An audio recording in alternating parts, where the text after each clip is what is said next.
Bonjour et bienvenue dans cette vidéo, je vais vous donner des indications pour l'exercice 2 du devoir à la maison numéro 3.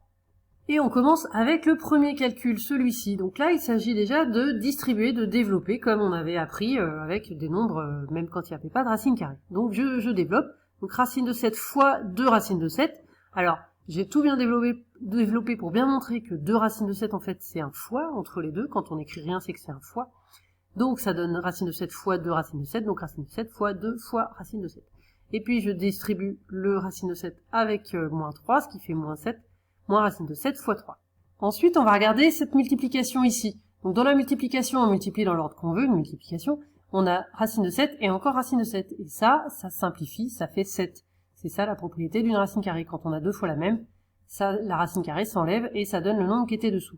Donc ici, racine de 7 fois racine de 7, ça me donne 7. Donc il y a toujours le x2 qui était là. Ici, la racine de 7, j'en ai qu'une, je ne vais pas pouvoir simplifier. Simplement juste parce qu'on écrit plutôt dans l'autre sens. C'est pas faux, hein, c'est juste d'écrire racine de 7 fois 3. C'est juste qu'en général, on écrit plutôt dans l'autre sens, on écrit donc 3 racines de 7. Et donc voilà, je termine juste le calcul, 7 fois 2, 14. Donc dans le premier là, je peux simplifier parce que j'ai deux fois la même racine. Et parfois, je n'ai pas deux fois la même racine, donc je ne peux pas simplifier. Donc à vous de faire aussi pour les autres, pour B et C. Je vous laisse chercher avec cet exemple, ça devrait vous aider.